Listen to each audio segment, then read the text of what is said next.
सबसे पहले question number 1 है। क्वेश्चन नंबर 1 का जो कोड है इसकी हम देखते हैं कि इसका रिजल्ट क्या आना है। वो आउटपुट हमने करके दिखानी है जी। ये है इसकी आउटपुट। हम देखें अगर वैसे जनरली जैसे पेपर में करनी है, एक्स को उसने 1 इनिशियलाइज किया हुआ है और एक्स में एडिशन होता जा रहा है। एक्स में ऐड हुआ 1 की जगह 2 हो गया, तो 2 अभी भी लेस देन इक्वल टू 5 यानी कि लेस देन 5 है। कंडीशन 2 है, लूप चलेगा, सी आउट करेगा एक्स को। एक्स अभी था 2 हो गया, स्पेस आ गई दरमियान में, एक्स में इंक्रीमेंट हुआ, एक्स हो गया 3 के बाद लूप अगेन एग्जीक्यूट होगा क्योंकि 3 अभी भी 5 से छोटा है। यहाँ पे आया 3 के पहले उसमें इंक्रीमेंट हुआ, कितना हुआ, हो गया 4 हो गया, तो 4 के बाद उसको 4 आ गया। अब 4 अभी भी 5 से छोटा है, तो 4 जो है प्रिंट हो गया।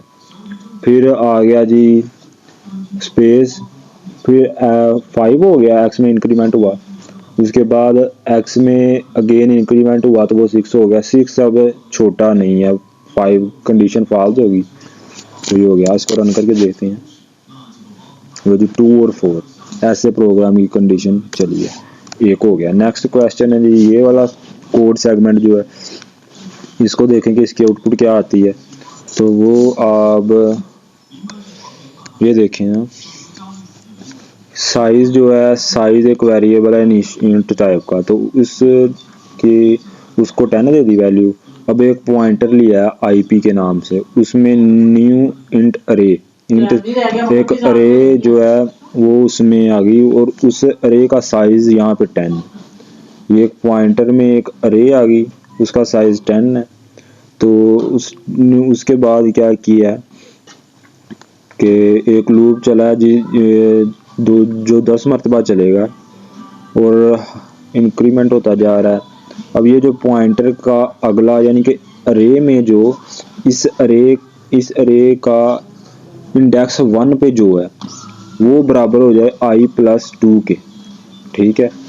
वो i+2 के हो जाए बराबर, तो यहाँ पे सबसे पहले जो अरे का पहला था ना, अरे में सबसे पहले इंडेक्स पे नंबर 1 इंडेक्स पे जो है वो यहाँ पे आई अभी 0 है और आईपी का इंडेक्स 0, यानी कि इंडेक्स 0 पे हमारे पास i+2 हो जाए, आई में 2 यानी कि इंडेक्स 0 पे 2 वैल्यू आ जाए, ठीक है।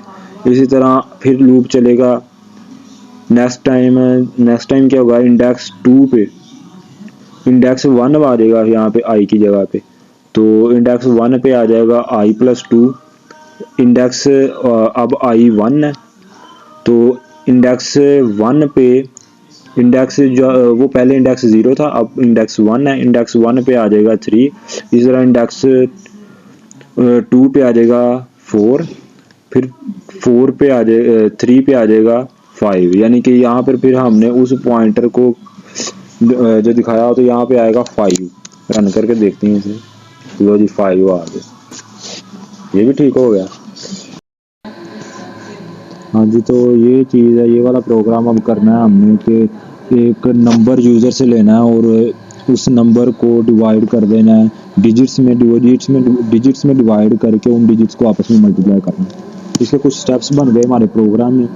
तो सबसे पहले हमने प्रोग्राम में करना क्या है, एक इंटीजर लिया यूज़र से, वो इंटीजर हमने दे दिया जी हमारे फंक्शन को, और फंक्शन में हमने क्या किया, फंक्शन में उन डिजिट्स को मल्टीप्लाई करके हमने डिस्प्ले करवा दिया।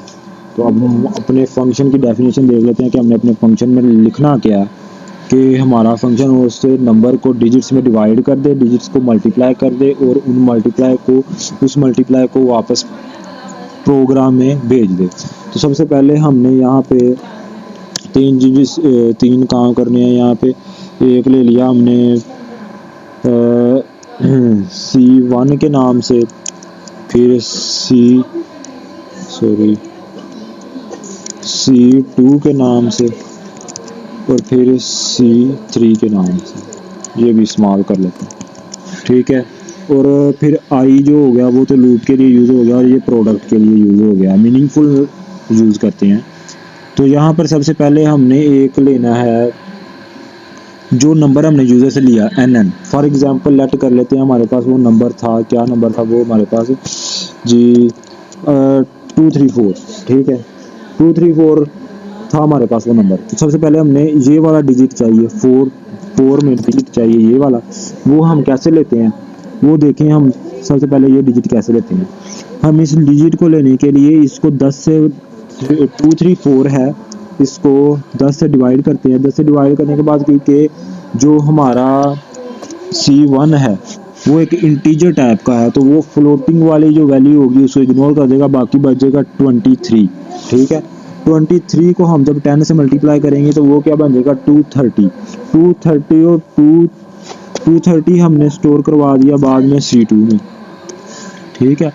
तो C2 में स्टोर करवाने के बाद हमारे पास C2 की वैल्यू आ गई 230 और C1 में वैल्यू आ गई 23 वैल्यू आ गई C1 में, ठीक है 23 वैल्यू आ गई। तो ये हमारे NN से हम माइनस कर देंगे, डिफरेंस इन दोनों का आ जाएगा 4, और वो 4 हमारा ये डिजिट है हमारे पास 4, ठीक है। इस तरह हमने डिजिट्स निकालने हैं। वो हमारे पास चला गया C3 में, C3 में चला गया तो C3 को हमने मल्टीप्लाई कर दिया और मल्टीप्लाई करके P के साथ P में ही असाइन कर दिया।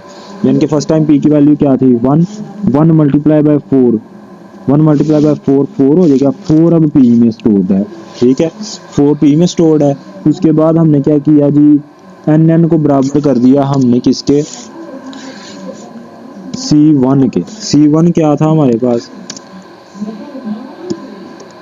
C1 हमारे पास था वो वाला डिजिट 23 जो ये बच गया था, ठीक है।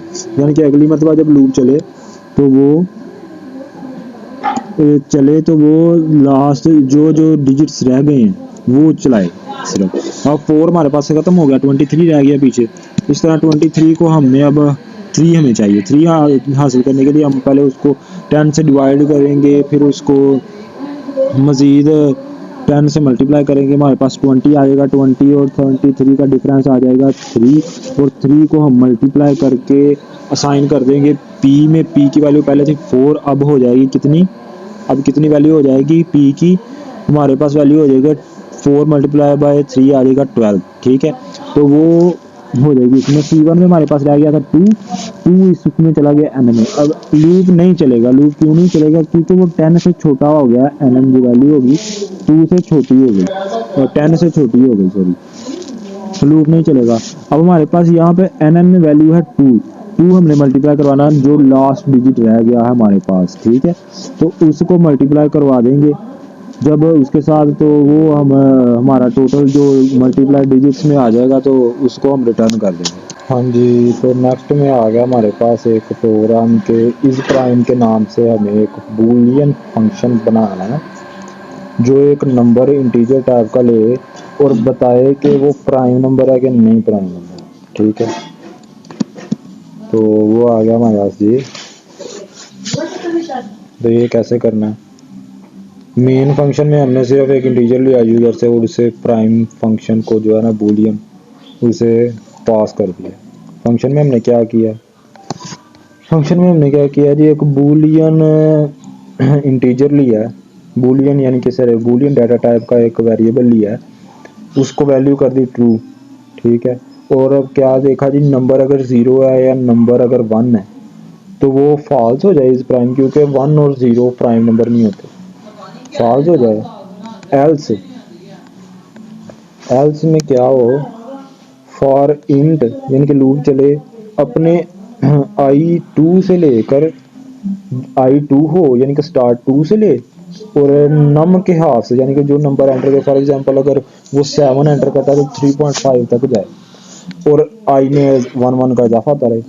और इफ नम मोड I, यानी कि अगर नंबर किसी भी नंबर से जो 2 से लेकर नंबर के हाफ तक जाता है उससे पूरा तकसीम हो जाता है और रिमाइंडर 0 बचे तो इज प्राइम इज फॉल्स, तो वो फॉल्स है, यानी कि प्राइम नंबर नहीं होगा, क्योंकि प्राइम नंबर सिर्फ अपने आप पर डिवाइड होता है। फॉल्स हो जाए और प्रोग्राम ब्रेक हो जाए, लूप ब्रेक हो जाए और रिटर्न इज प्राइम, फॉल्स हो गया। एल्स हमारा जो वो है एल्स यानी कि अगर वो कंडीशन ट्रू होगी तो ठीक है, नहीं तो हमारा इस प्राइम ट्रू ही रहेगा क्योंकि वो फिर एक प्राइम नंबर होगा। ये भी हो गया। नेक्स्ट में आते हैं जी, write on a program write down the symbols used in flow, write on all the symbols used in flow chart with their use. अच्छा, अब फ्लो चार्ट का बताया गया कि फ्लो चार्ट बताएं, उसके सारे सिंबल्स को एक्सप्लेन करें, जो क्वेश्चन आएगा। नेक्स्ट प्रोग्राम है ये वाला, write a function that takes starting and ending integer and print the order pairs on the screen. Sample output जो दी हुई है, enter starting number enter ending number, तो उसके पेयर्स इस तरह से बताए। तो वो वाला क्वेश्चन ये वाला देख लेते हैं कि start enter starting number enter ending number, ठीक है। और वो नंबर जो है वो इसको पास कर दिए। स्टार्टिंग को क्या किया, स्टार्टिंग और एंडिंग दो इसमें आगे फंक्शन में। तो फंक्शन में क्या किया जी, एक लूप चलाया जो जिसमें आई बराबर हो स्टार्टिंग में, यानी कि लूप चले स्टार्टिंग से और एंडिंग के बराबर रहे और छोटा रहे, तब तक लूप चलता रहे और आई बढ़ता जाए। फॉर फिर लूप चलाया हुआ है अगेन उसके अंदर, यानी कि ये कंटेन्स करेगा हमारी रोज को, तो ये वाला सॉरी ये कॉलम्स को, और ये वाला रोज को करेगा कंटेंट, उनको मैनेज करेगा। तो कैसे मैनेज करेगा, फिर वो int w is equal to I. w क्या है यहाँ पे हमारे पास, w हमारे पास एक आइटरेशन वेरिएबल हमने यूज किया यहाँ पर इनिशियलाइज करवा के, ठीक है। तो जो लूप को कंट्रोल करने के लिए जैसे यहाँ पर आई को यूज किया वैसे ही यहाँ पर w को यूज किया। तो w हमारे पास बराबर हो जाएगा आई के, आई किसके बराबर है, स्टार्टिंग के, ठीक है। तो आई के बराबर हो जाए और आई फिर w जो है ना वो लेस देन और इक्वल टू एंडिंग के रहे, यानी कि जब तक एंडिंग है तब तक रहे। तो हो क्या w प्लस प्लस में ऐड हो, तो सी आउट करवाए स्टार्टिंग ब्रैकेट, फिर आई को स्टार्ट करवाया, यानी कि अगर फर्स्ट टाइम यहाँ पर हमारे पास 1 से लेकर 5 तक फर्स्ट में आई यानी कि 1 प्रिंट करवाए, फिर कोमा, फिर w में क्या है, w में यहाँ पर फर्स्ट टाइम 1 ही है तो 1 ही प्रिंट करवाए, फिर ब्रैकेट क्लोज कर दे। क्लोज करने के बाद क्या करे, लूप कितनी मरतबा चलना जब तक एंडिंग नहीं हो जाती। तो एंडिंग नहीं होगी, आई की वैल्यू 1 रहेगी, फिर w में इजाफा होगा, w2 हो गया, फिर w3 हो गया, w4 हो गया, w5 हो गया, ठीक है। ये एक रो में प्रिंट हो गया, ठीक है। उसके बाद सी आउट करे एंड एल और इस लूप में आ जाए। अब इस लूप में उसने क्या किया, आई की वैल्यू एक इंक्रीमेंट हो गया, इंक्रीमेंट करने के बाद इस लूप में आ गया। इस लूप में अब w बराबर हो गया आई के, आई किसके बराबर है अब 2 के बराबर, तो 2 के बराबर है आई और आई की वैल्यू यहाँ पर प्रिंट होगी अब 2, फिर यहाँ तक 5 तक जाएगा। इसी तरह नेक्स्ट में 5 तक ये रोज चलेगी जहाँ तक एंडिंग तक चलेगा और वो प्रिंट करवा देगा। इसको रन करके देख देते हैं। 1 प्रिंट करवाया स्टार्टिंग नंबर और 7 प्रिंट करवाया एंडिंग नंबर, देख लो ये हमारा प्रोग्राम बन गया कंप्लीट। तो ये भी हो गया।